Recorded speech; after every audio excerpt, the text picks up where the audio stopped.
Grace Hollander's heels clicked against Italian marble as she pushed through the mahogany doors of her mansion. The house felt wrong, too quiet for a Tuesday afternoon. Her assistant had mentioned David would be cleaning the east wing, but she heard no vacuum, no water running. She paused at the foot of the grand staircase, designer purse still clutched in manicured fingers. The Connecticut estate sprawled across rolling hills, but in this moment, the silence pressed against her eardrums like deep water. A shadow moved near the service hallway. Before she could call David's name, a hand covered her mouth. Firm, precise, professional. Her body jerked backward against someone solid, and another hand guided her shoulders against the wall beside an oil painting worth more than most people's homes. "Don't speak." The voice was David's, but the tone belonged to someone else entirely. Someone who knew exactly how much pressure to apply without leaving marks. Someone who positioned her in the blind spot of the main corridor with the efficiency of muscle memory. Grace's pulse hammered against her throat.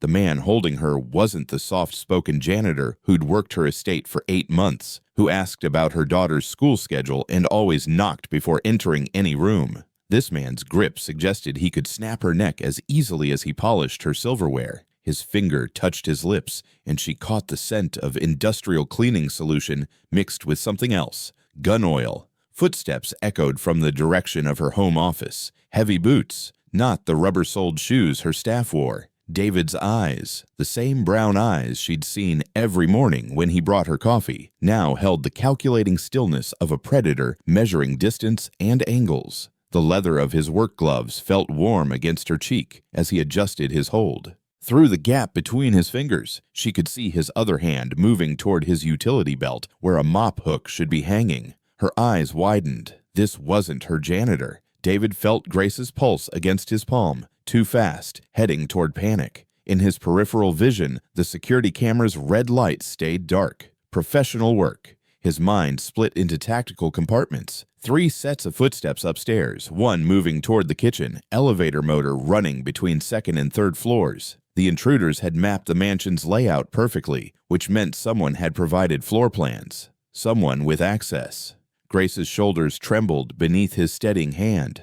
8 months of emptying her wastebaskets, polishing her floors, learning her routines, all preparation for a threat that was supposed to be theoretical. The monthly stipend he'd been receiving from Blackwater Securities was insurance money, payment for protection that was never supposed to be needed. Anna's crayon drawing crinkled in his shirt pocket as he shifted his weight, his daughter's stick figures holding hands under a sunshine that looked like a yellow spider. She'd made him promise to show it to the pretty lady with the big house because Anna thought all grown-ups should be friends. The pretty lady with the big house was currently discovering that her quiet janitor knew precisely how to immobilize someone without triggering their fight or flight response. Grace's breathing was evening out. Good. Panic would get them both killed. A door opened somewhere above them. Male voices speaking in the clipped tones of professionals on a timeline. David recognized the cadence. Military contractors, probably former special forces. The same breed he'd worked with for 15 years before Anna changed everything. His utility belt held more than cleaning supplies. The question wasn't whether he could neutralize the immediate threat. It was whether he could do it without Grace learning exactly what kind of man had been mopping her floors. Someone had done their homework. Grace met David's eyes and saw someone she'd never met before. Not the man who'd spent 20 minutes explaining why her orchids needed distilled water. Not the father who'd mentioned his daughter's upcoming ballet recital with the shy pride of a man raising a little girl alone. This was someone who calculated exit routes and threat vectors while discussing whether her chandeliers needed weekly or bi-weekly attention. She mouthed the words, "How many?" and watched his expression shift into something harder. He held up 4 fingers, then pointed upstairs. His free hand moved in precise gestures, military signals she recognized from action movies, but seeing them in her marble foyer made her stomach clench. Someone laughed from her study. A sound that didn't belong in her home, where the loudest noise was usually her coffee machine's morning ritual. David's grip on her shoulder tightened fractionally. Not restraint, but reassurance. The kind of touch that said, "I've got you," in a language that bypassed words entirely. Grace realized that for 8 months, she'd been protected by someone who'd studied her vulnerabilities while pretending to dust her furniture. The voices upstairs were moving systematically through rooms, looking for something. or someone. David's jaw tightened as footsteps approached the main staircase. Whatever game was being played in her mansion, her quiet janitor wasn't just another piece on the board. He wasn't her employee. He was her guardian. David signaled silence with 2 fingers pressed to his lips, then guided Grace toward the service corridor behind the main staircase. Her designer heels would betray their position on marble, so he gestured toward her feet. She understood immediately, slipping off the shoes and clutching them against her chest. The service hallway ran parallel to the main areas, a network he'd memorized during countless hours of maintenance. Persian rugs muffled their footsteps as they moved deeper into the mansion's hidden arteries. Grace followed without question, her trust both surprising and dangerous. 8 months of bringing her morning coffee had built a foundation neither of them had recognized until now. His radio earpiece crackled with static. Blackwater protocol demanded he report contact with the principal, but breaking radio silence would expose their position to anyone monitoring frequencies. The intruders upstairs moved with military precision. They'd come prepared for electronic countermeasures. Grace's breathing stayed controlled as they navigated the narrow corridor. Through the walls, he could hear systematic searching, drawers opening, papers rustling, furniture being repositioned. They weren't looking for valuables. This was intelligence gathering. Anna's drawing pressed against his ribs with each step. His assignment was supposed to end in 3 weeks, a quiet extraction after the threat assessment period expired. He'd planned to tell Anna they were moving to a new town where Daddy had found better work. She'd never know her bedtime stories about brave princesses had been inspired by the woman now trusting him with her life. The service corridor opened into the old butler's pantry. Shelves lined with crystal and china provided cover from the main kitchen, where heavy boots scraped against tile flooring. David checked his watch. The intruders had been inside for 12 minutes, long enough to plant surveillance devices, short enough to maintain operational security. Trust had been earned in mop water and coffee.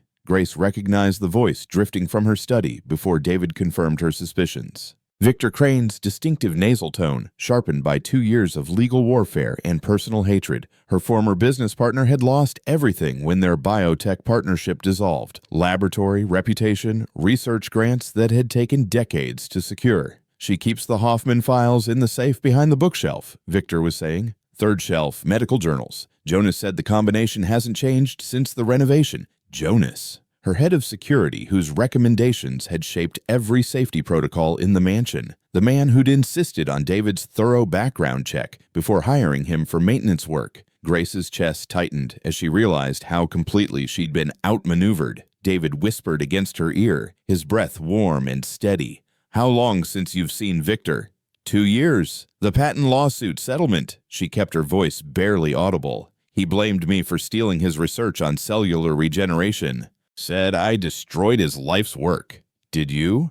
The question hung between them like smoke. Grace had won the legal battle, but victory in court didn't always align with moral truth. Victor's research had formed the foundation of her company's breakthrough cancer treatment, research he'd conducted using her laboratory facilities, her funding, her resources. The patents belonged to whoever could prove intellectual ownership. "I followed the law," she said finally. David's expression didn't change, but she sensed his assessment. In his world, legal victories and survival sometimes required different kinds of mathematics. Footsteps moved through the study with purposeful direction. Victor knew exactly where to look because Jonas had provided a roadmap of her most sensitive information. 2 years of planning had led to this moment, not just revenge, but systematic destruction of everything she'd built. The past had found her home address. David's secure phone vibrated against his chest, a text message that shouldn't exist. The device was configured for emergency communications only, known to 3 people, his Blackwater handler, his backup contact, and Anna's school principal for genuine emergencies. The message contained a single image,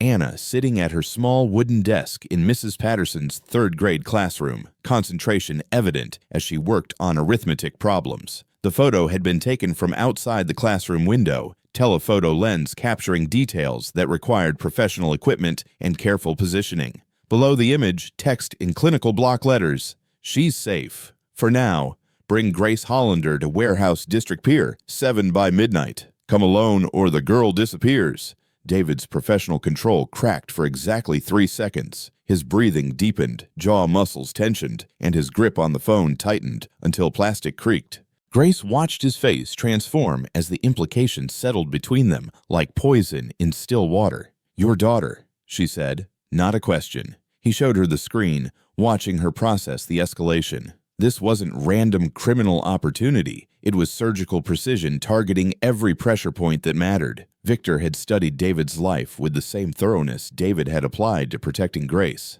The timestamp showed the photo was taken 47 minutes ago. Anna's math class ended at 2:30, followed by afternoon recess, then art period until dismissal at 3:15. Normal routine in a normal world where 8-year-old girls worried about spelling tests and playground friendships. Grace's hand touched his arm, a gesture that bridged the gap between employer and employee, between protected and protector. "How long do we have?" David checked his watch. "School dismissal in 6 hours." Midnight deadline gave Victor time to consolidate his position while maintaining psychological pressure. Professional kidnappers understood that prolonged uncertainty amplified desperation. "Daddy's at work. Where are you?" Grace's mind raced through the mansion's security protocols as Victor's voice continued from her study. Every system, every procedure, every safeguard had been designed with Jonas's input. The man who'd insisted on reinforced windows, motion sensors, and panic room construction had also provided the blueprint for dismantling those same protections. Static crackled from somewhere nearby. Radio communication she couldn't quite decipher. David's head tilted slightly, his expression sharpening as he isolated the transmission. His combat training allowed him to parse multiple audio streams while maintaining situational awareness. "Basement sweep complete," a voice reported through the static. "No additional personnel detected." The responding voice made Grace's stomach drop. "Copy that. Maintain perimeter positions. Package extraction in progress. Jonas." Her head of security was coordinating the search like a military operation, his familiar New Jersey accent now carrying tactical authority instead of protective reassurance. The man who'd driven her to medical appointments after her car accident last year, who'd recommended David for the maintenance position, who'd personally verified every vendor and service provider with exhaustive background checks. Grace calculated the timeline of betrayal. Jonas had access to her travel itinerary, knew she'd originally planned to return tomorrow morning. Her early arrival had disrupted their schedule, an advantage she hadn't recognized until David's intervention. Victor's team had prepared for an empty mansion, not an occupied one with a protector they didn't know existed. David gestured toward the radio chatter, his expression grim. Jonas wasn't just feeding information to Victor, he was actively directing the operation from inside her security apparatus. Every trust she'd placed, every confidence she'd shared, had been weaponized against her. The static resolved into clearer transmission. "Study cleared. Moving to master bedroom. Jonas confirmed safe combination for bedroom vault." The fox had been guarding the henhouse. David's phone screen illuminated again with a longer message that transformed the tactical situation from complex to nearly impossible. Victor's demands sprawled across multiple screens of text, each paragraph escalating the psychological pressure while demonstrating the depth of his preparation. The ultimatum contained 3 parallel tracks. Anna's kidnapping ensured David's cooperation, Grace's public destruction guaranteed Victor's financial recovery, and a 72-hour deadline forced decisions without adequate planning time. Professional hostage negotiation principles applied with clinical precision. $50 million transferred to numbered accounts, plus public admission of intellectual property theft, David read quietly. Complete restoration of research credit and formal apology in Scientific American, Wall Street Journal, and Nature publications. 72 hours to comply or evidence of Grace Hollander's criminal conspiracy goes to federal prosecutors. Grace leaned closer to read over his shoulder, her breath catching as the implications crystallized. "He's fabricated evidence. Documentation, witness statements, financial records showing systematic patent theft." David continued scrolling.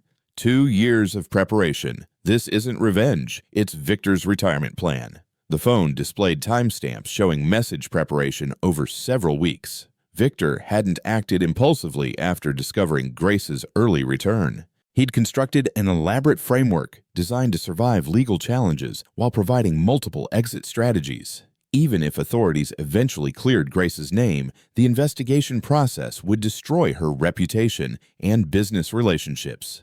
David studied the geographical requirements. Midnight meeting at Warehouse District Pier 7, isolated location with multiple escape routes for Victor's team.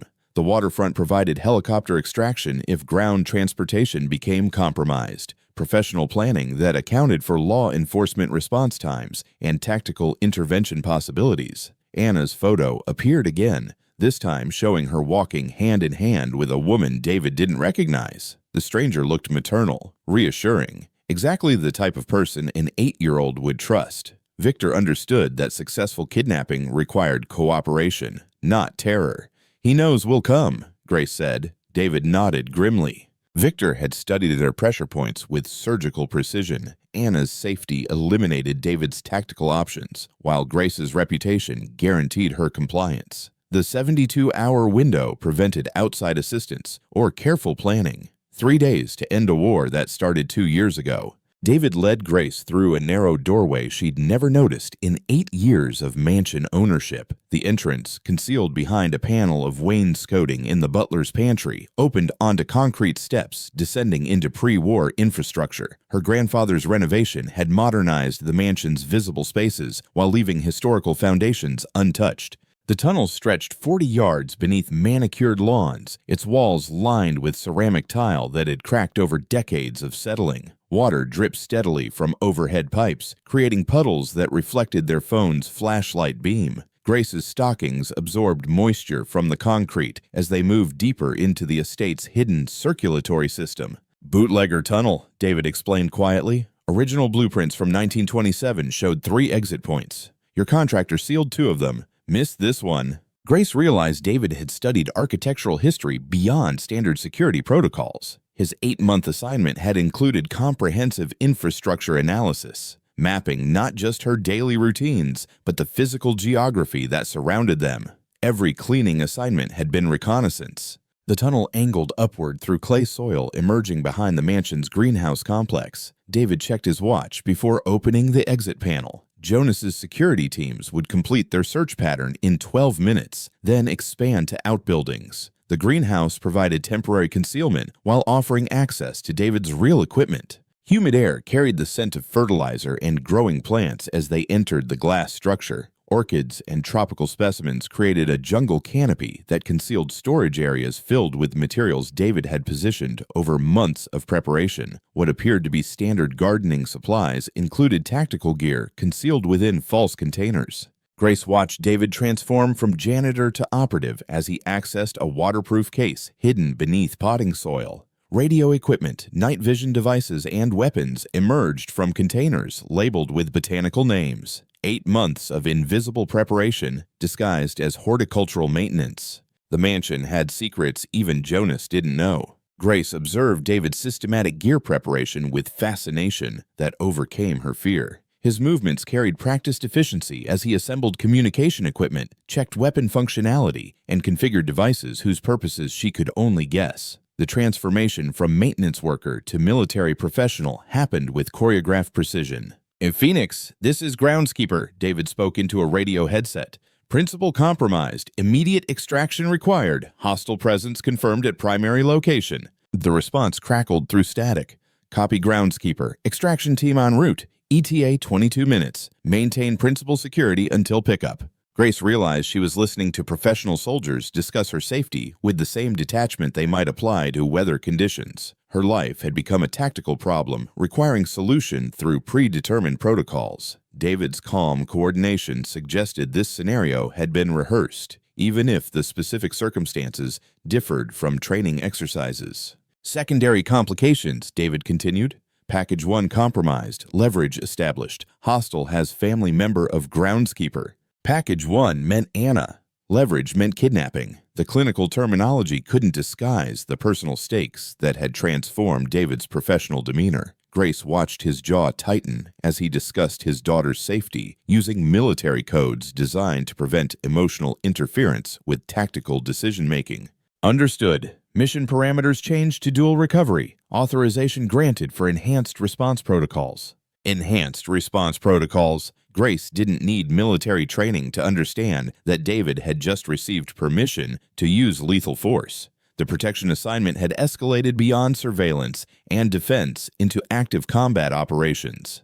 Anna's kidnapping had changed the rules of engagement. David disconnected the communication and began loading magazines with methodical care. Grace realized that the quiet man who'd brought her coffee every morning possessed skills that could end lives as efficiently as he'd once polished silverware. He was planning to disappear. David monitored the mansion's security patrol pattern through the greenhouse's glass walls. Jonas had positioned his teams with tactical awareness, covering standard exit routes while maintaining radio coordination. The betrayal included intimate knowledge of Blackwater protocols, information that should have been classified beyond Jonas's security clearance. Grace crouched beside him among the orchid displays, her business attire impractical for covert movement, but her composure remarkably steady. Most civilians experienced shock paralysis when their orderly world collapsed into violence. Her adaptation suggested reserves of strength that formal executive training rarely developed.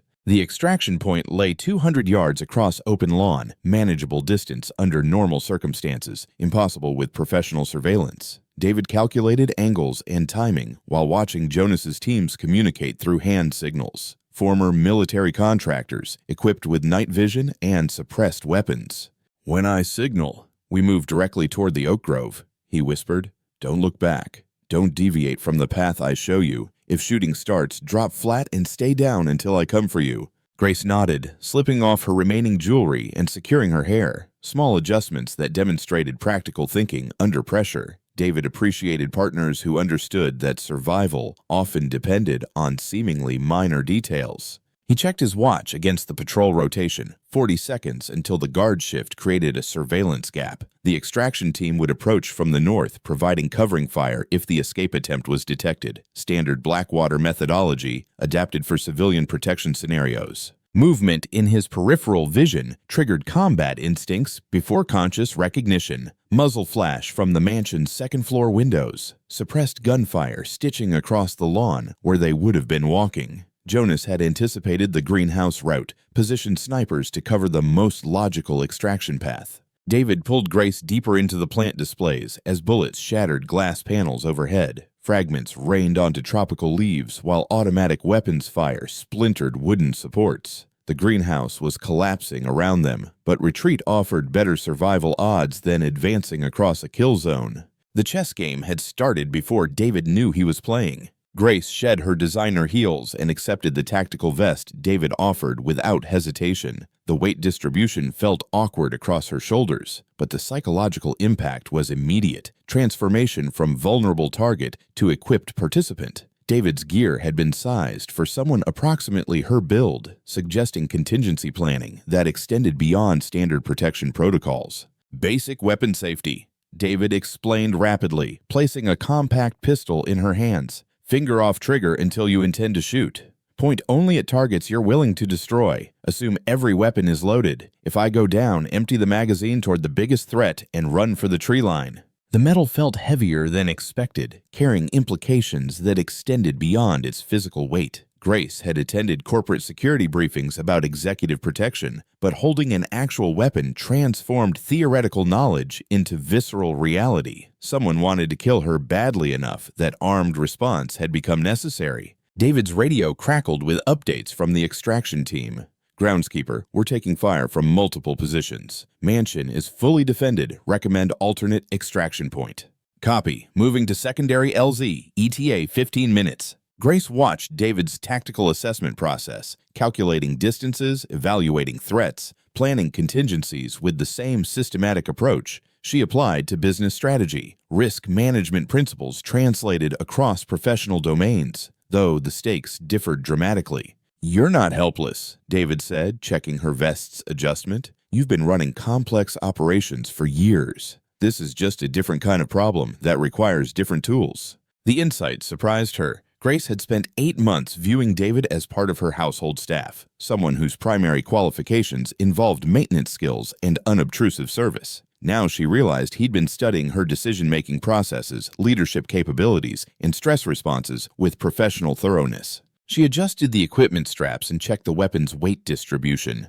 "How long have you been analyzing me?" "Since day one. Protection assessment requires understanding the principal's psychology, habits, and capabilities. You're tougher than your board of directors realizes. David hotwired Grace's Porsche with practiced efficiency, bypassing the electronic ignition, while Grace slid into the passenger seat. The luxury vehicle's performance capabilities would serve their escape better than stealth, speed, and maneuverability against superior numbers and firepower. Jonas's teams had positioned themselves for pedestrian extraction, not high-speed pursuit through Connecticut's winding back roads. The engine's roar echoed through the estate's garage as David reversed toward the service exit. Grace fastened her tactical vest over designer clothing, the juxtaposition highlighting how completely her ordered world had shifted into survival mode. Wealth and status offered no protection against bullets, but her resources might still prove valuable in unexpected ways. "Which direction?" David asked, studying the mansion's flood-lit perimeter through the rearview mirror.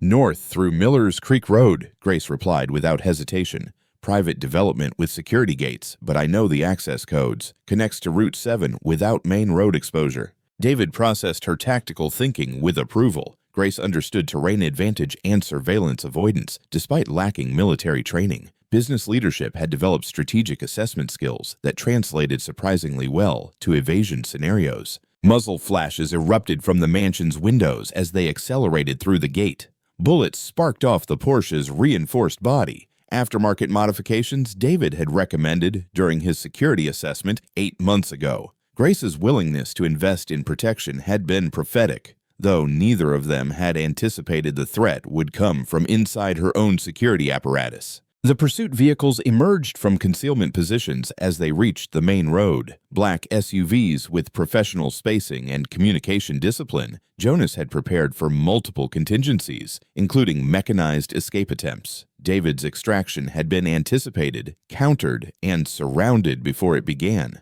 Grace directed him through a sharp right turn onto a gravel road that disappeared between stands of maple trees. Miller's Creek development, seasonal residents mostly empty this time of year. Roads connect back to the highway system through 3 different routes.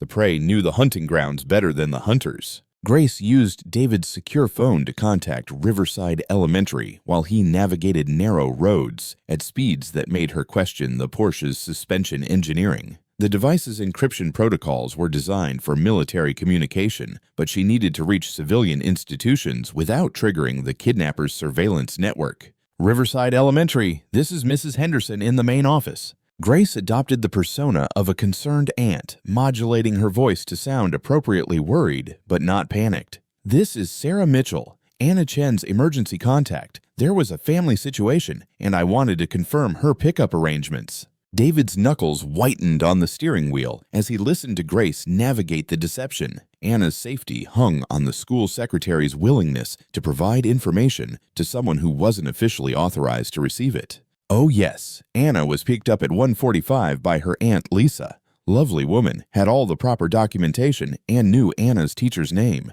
Anna seemed very comfortable with her, called her Aunt Lisa right away. Grace met David's eyes, recognizing the implications. Professional kidnappers had studied Anna's personality, prepared a female operative who could gain a child's trust without triggering alarm. The pickup had occurred smoothly, officially, leaving no administrative trail that would trigger immediate investigation.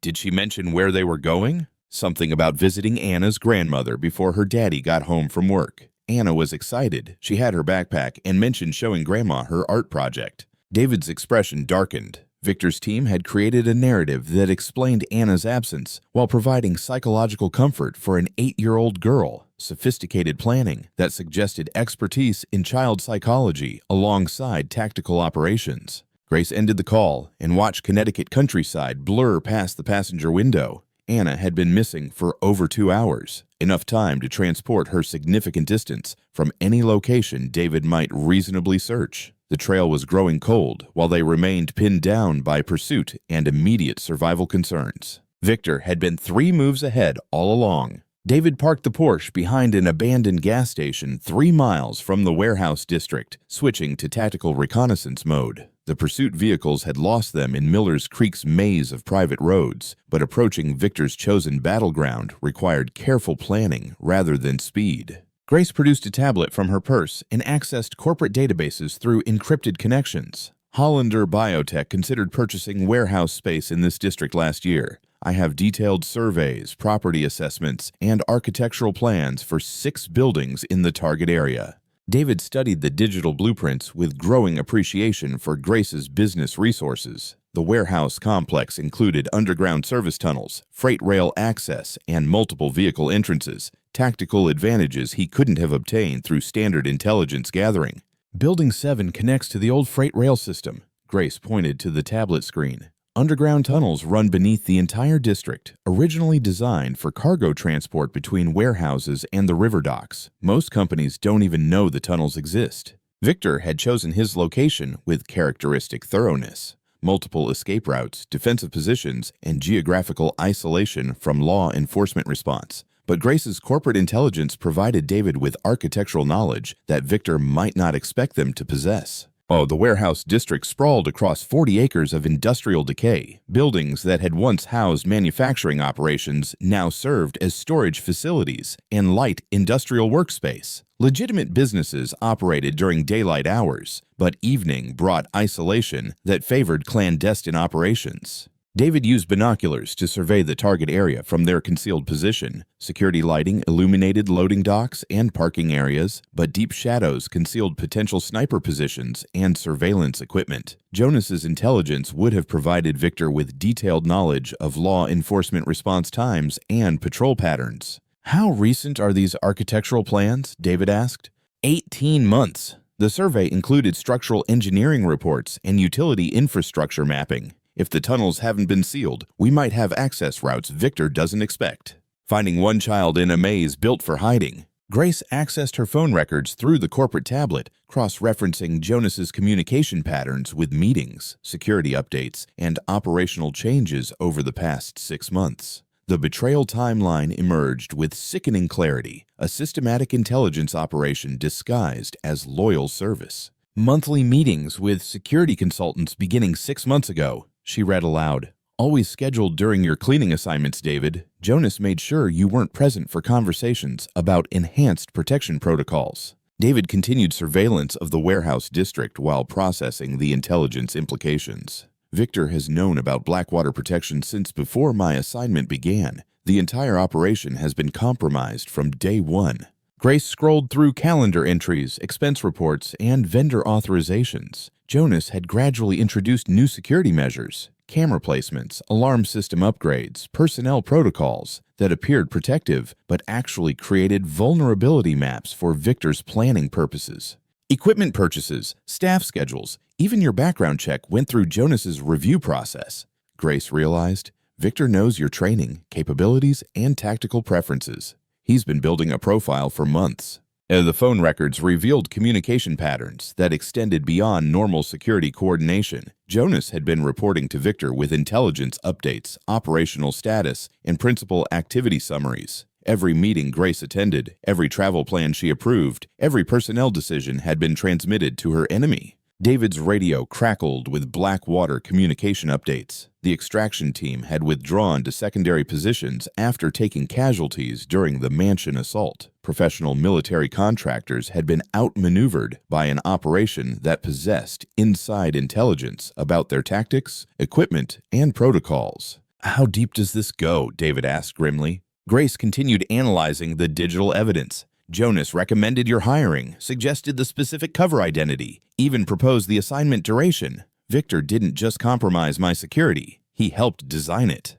The manipulation extended beyond simple betrayal into orchestrated deception. Jonas had positioned himself as the primary barrier between Grace and potential threats, while simultaneously enabling the most dangerous threat to study her vulnerabilities with systematic thoroughness. Her protection had been an illusion from the beginning. Grace commandeered the tactical planning with corporate efficiency that surprised even David. Her tablet became a command center as she coordinated resources through encrypted business channels, leveraging executive authority to solve problems military training couldn't address alone. "Warehouse District Management Group," she spoke into the phone with practiced confidence. "This is Grace Hollander, CEO of Hollander Biotech. I need immediate access to Building 7 for emergency equipment retrieval. Yes, I understand it's after hours. Authorization code is HB77 Alpha. David watched her navigate bureaucratic obstacles with the same systematic approach she'd applied to building her company.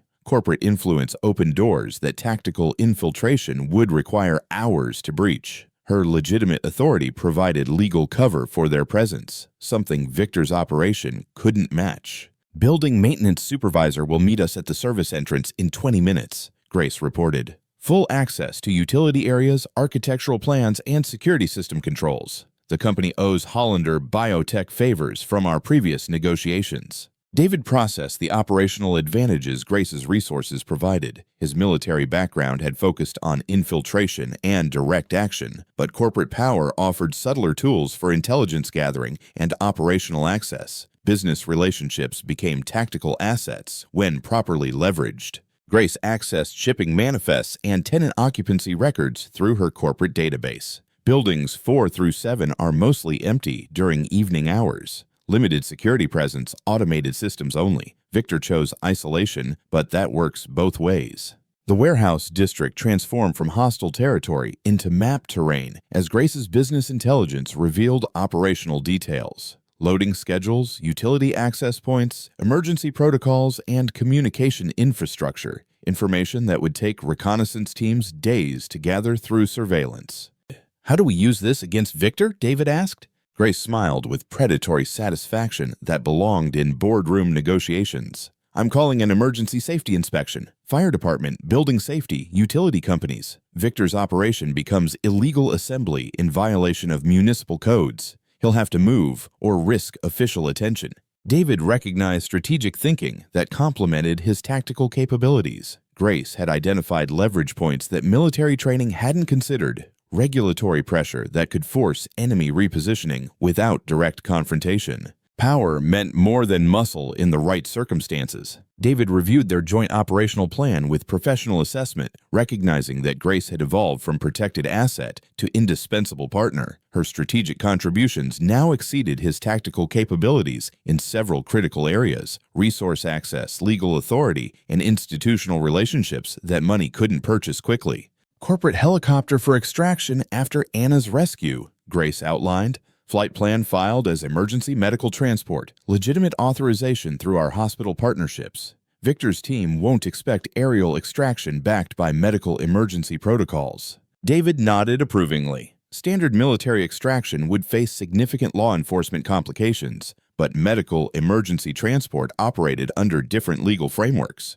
Grace's business connections provided cover that Blackwater protocols couldn't match. "Underground tunnel access through utility maintenance agreements," she continued.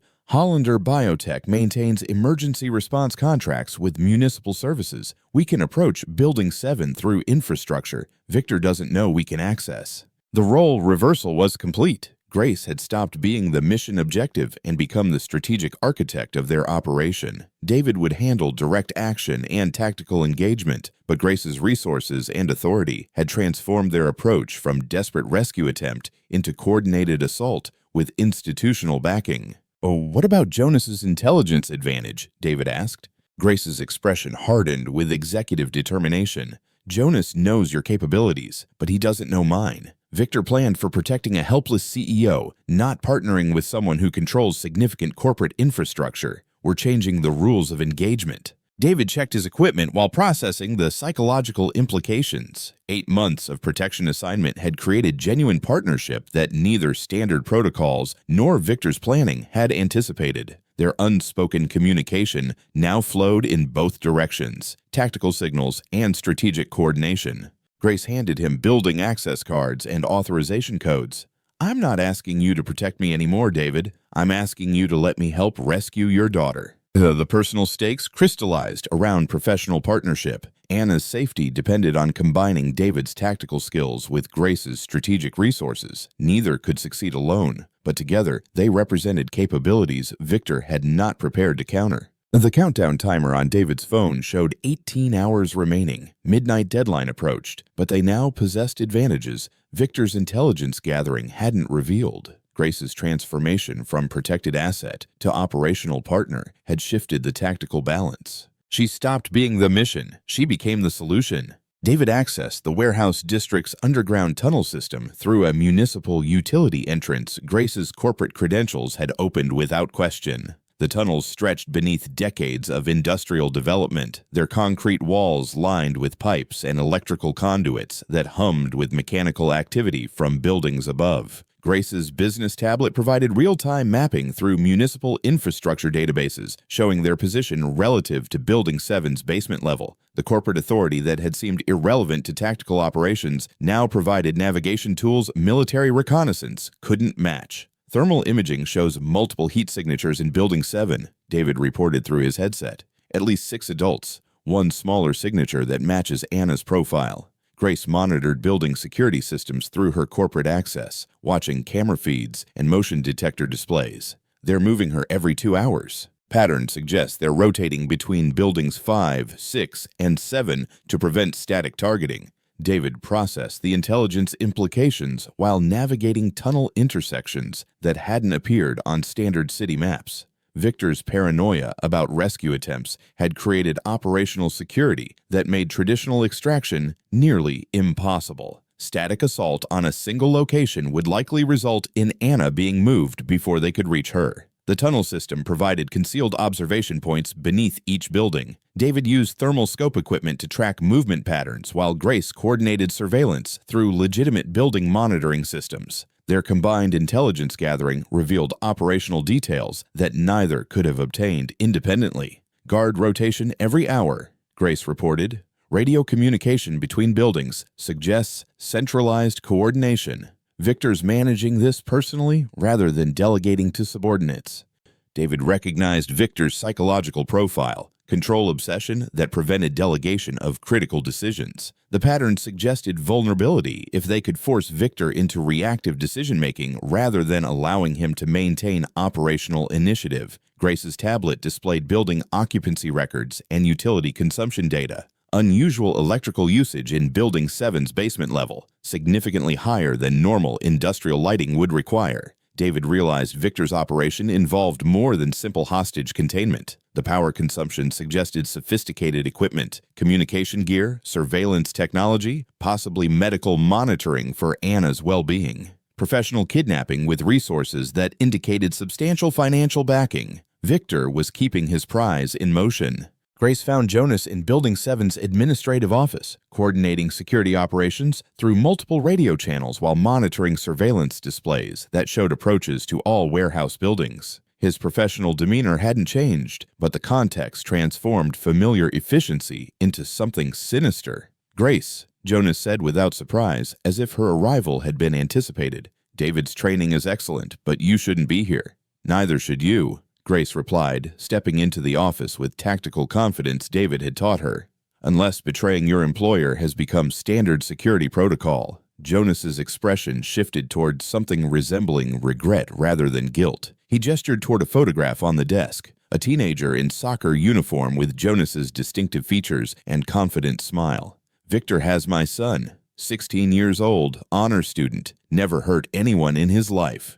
Grace processed the moral complexity while maintaining operational focus. Jonas wasn't a villain motivated by money or ideology. He was another parent trapped in Victor's web of psychological manipulation. The betrayal stemmed from the same desperation that now motivated her partnership with David. "How long has Victor had him?" Grace asked. 3 weeks. Long enough to establish credible threat, not long enough for law enforcement to develop leads. Jonas's professional assessment revealed tactical thinking applied to personal crisis. Victor understands leverage points better than most people understand their own families. Grace recognized strategic manipulation that extended beyond simple revenge. Victor had identified pressure points for everyone involved in the operation. Jonas's son, Anna's safety, Grace's reputation, David's protective instincts. The entire conflict was orchestrated around parental vulnerability. "Give me the radio codes," Grace said. "Help us end this before more children get hurt." Jonas studied her with the same assessment protocols he'd applied to security threats throughout their professional relationship. "Victor will kill him if I cooperate. You understand that? Victor will kill him anyway once the operation concludes. You understand that?" The brutal mathematics of hostage situations crystallized between them. Jonas's cooperation might save Anna, but it would likely cost his son's life. Grace's position as Victor's primary target made her both liability and potential asset in Jonas's calculations. Everyone was protecting someone. David monitored radio communications while Grace negotiated with Jonas, recognizing the operational tempo of Victor's team as they discovered unexpected access to their surveillance network. Professional paranoia was detecting intrusion attempts through corporate channels that shouldn't have been available to rescue operations. Building access authorized through legitimate corporate channels, a voice reported through static. Hollander Biotech has administrative authority for emergency inspections. Victor's voice responded with controlled anger that suggested careful planning, disrupted by unexpected variables. How does Grace Hollander have infrastructure access to our operational area? David realized Victor's intelligence gathering had focused on personal vulnerabilities and tactical capabilities while overlooking Grace's business resources. The corporate connections that had seemed irrelevant to kidnapping scenarios now provided operational advantages that military planning hadn't anticipated.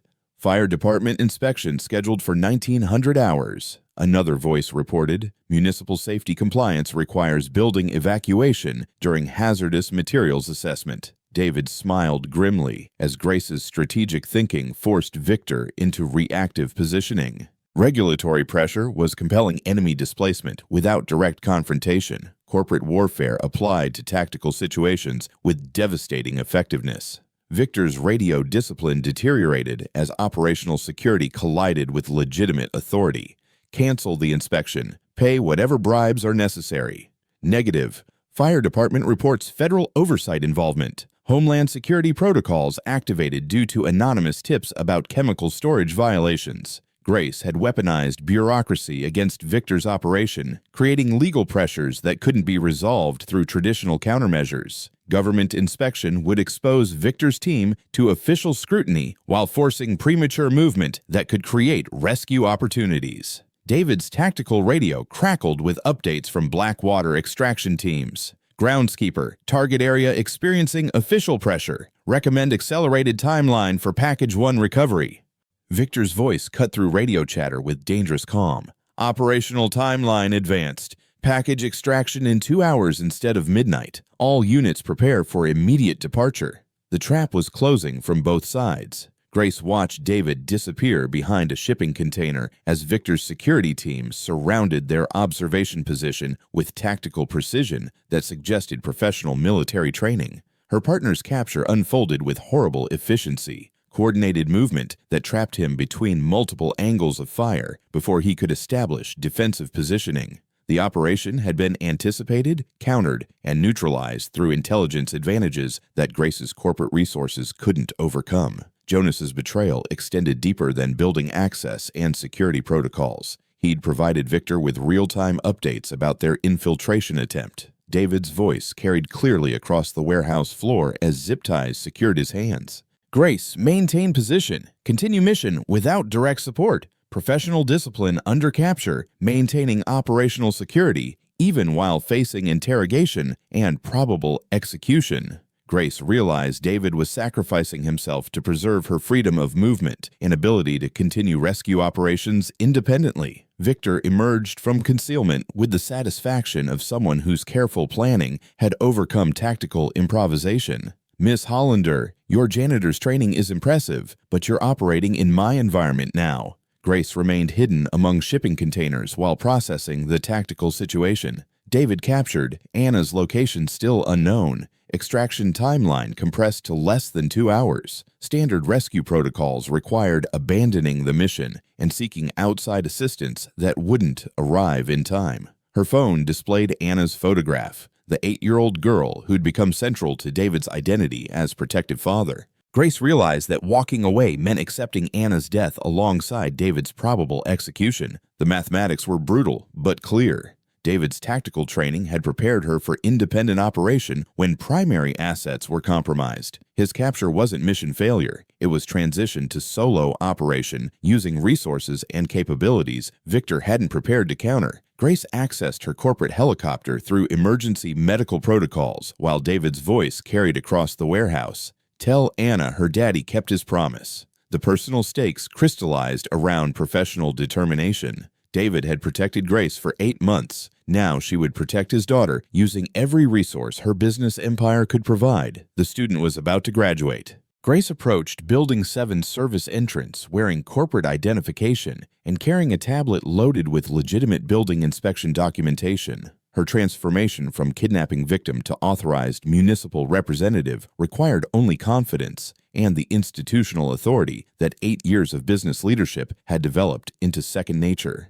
"Building safety inspection," she announced to the guard monitoring the entrance. "Emergency compliance check for hazardous materials storage. Federal mandate requires immediate access to all storage areas." The guard studied her credentials with professional suspicion, but corporate authority backed by government inspection protocols created confusion that Grace exploited with practice executive presence. Her business suit and official documentation suggested legitimate bureaucratic process rather than rescue operation. "Ma'am, we weren't notified about any inspection." "That's why it's called a surprise inspection," Grace replied with administrative impatience. "Homeland Security doesn't announce chemical storage compliance checks. You can call the municipal fire department if you need verification." Grace's bluff relied on bureaucratic complexity and the guard's reluctance to interfere with government inspection procedures. Corporate executives dealt with regulatory compliance daily, skills that translated surprisingly well to tactical deception when properly applied. The guard's radio crackled with updates about David's interrogation and preparation for departure. Victor's timeline compression had created operational chaos that masked Grace's infiltration attempt. Professional criminals expected military rescue tactics, not corporate administrative authority. Grace accessed Building 7's basement level through service elevators that her building inspection credentials had unlocked. The infrastructure knowledge from her business database guided her through utility corridors toward thermal signatures that indicated human presence in restricted areas. She found Anna in a storage room that had been converted into comfortable temporary housing, child-friendly furnishings, books, toys, and snacks that suggested professional kidnapping with psychological expertise. The 8-year-old girl looked up from a coloring book with David's distinctive brown eyes and cautious intelligence. "Are you the pretty lady Daddy protects?" Anna asked without fear, recognizing Grace from descriptions David had shared during their months of invisible partnership. Grace's throat tightened with emotion that threatened tactical discipline. "Yes, sweetheart, your daddy sent me to take you home." Anna gathered her backpack and the art project she'd been working on. A crayon drawing of 3 stick figures holding hands under a yellow sun. David, Anna, and the pretty lady with the big house, labeled in careful 8-year-old handwriting. "You're the pretty lady Daddy protects." David worked systematically on his restraints, while Victor's attention focused on coordinating departure logistics and managing Grace's unexpected infiltration of his operation. Professional zip ties required patience and technique rather than brute force, skills developed through escape and evasion training that assumed capture was tactical setback, not mission termination. The warehouse echoed with radio chatter as Victor's team prepared for accelerated extraction. Grace's regulatory pressure had forced premature movement that created operational vulnerabilities in carefully planned logistics. Corporate warfare was disrupting criminal enterprise through mechanisms Victor had never anticipated.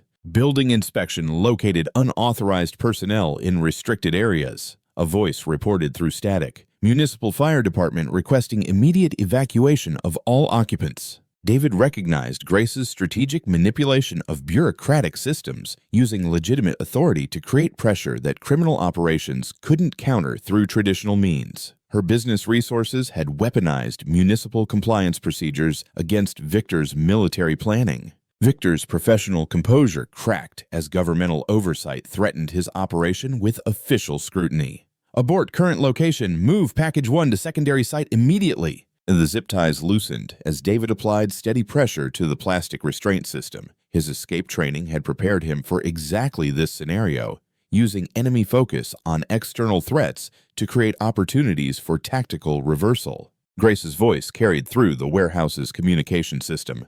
"Victor Crane, this is Grace Hollander. I'm recording this conversation for federal prosecutors. You have 30 seconds to surrender before I release documentation of your kidnapping operation to every major news outlet." David smiled as he slipped his restraints. Grace had turned Victor's public exposure threat into tactical weapon, using his own strategy against him with corporate media connections that could destroy his reputation faster than any legal proceeding. "You're bluffing," Victor responded, but his voice carried uncertainty that suggested Grace's counter-threats had found their target. Kidnapping charges, extortion, child endangerment, and violation of federal anti-terrorism statutes. Grace continued through the building's intercom system. "I have photographs, recorded conversations, and financial documentation. Your retirement plan just became a life sentence." David freed himself completely as Victor's team struggled to respond to threats they hadn't prepared to counter. Grace had identified Victor's core vulnerability, his need to escape with resources intact rather than face prosecution that would destroy his future. The warehouse doors burst open as David reached the main floor. Grace emerged with Anna, both moving toward the exit with corporate helicopter extraction coordinates already transmitted to David's tactical radio. Victor stood frozen between competing priorities, pursuing Grace and Anna, eliminating David, or preserving his own escape route as government inspection teams surrounded the building complex. David reached his daughter as Grace's strategic planning achieved complete victory through methods that military training had never contemplated. Anna ran into his arms while Grace ensured their extraction proceeded without further violence. The protector had been protected,